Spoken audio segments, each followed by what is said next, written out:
A purple sunbird had built a nest in our backyard.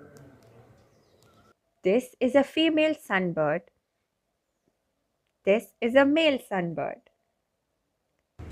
The nest from the outside looked very shabby, but from the inside was very soft.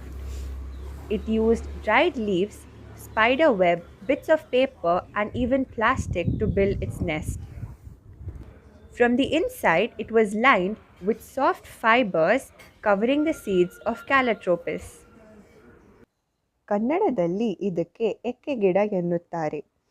ಇದರ ಬೀಜದ ಸುತ್ತಲೂ ಇರುವ ರೇಷ್ಮೆಯಂತಹ ಎಳೆಗಳಿಂದ ಗೂಡನ್ನು ಕಟ್ಟುತ್ತವೆ.